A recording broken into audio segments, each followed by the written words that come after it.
we start with structure. I like to start with structure. I think it's one of the most important things, because if you can fully get that you have to commit to a container of story, a beginning, middle, and end, then you're partway there.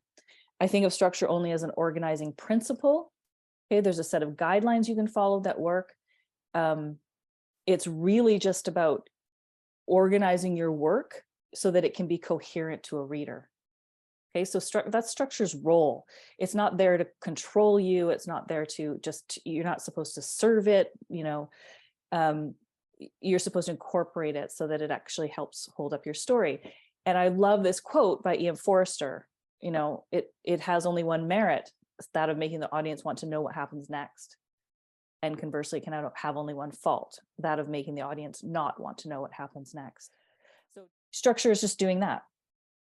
So the other way I like to think about structure and how I teach it is it's a general framework on which to hang your specific story. So it underlies what you're doing. It's foundational. If you want to think of a house going up, it's the foundation you put under it. And as gruesome as this might be for some, think of it as a skeleton on which you can hang the muscles, blood, and guts of your story.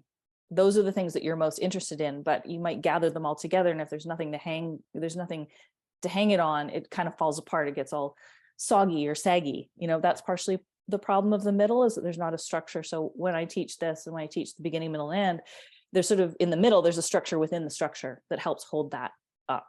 And I'm sure you've read some things about this, and I'm hoping that what I've synthesized and what I'm teaching allows you to work with it in a more direct and maybe successful way. Whether you've studied it a lot or just a little, you're adding something more to that spiral of learning, and you'll just keep adding more to it. But I like to stand back and just think about structure as being a general framework. It's not my story. It's just what helps hold it up.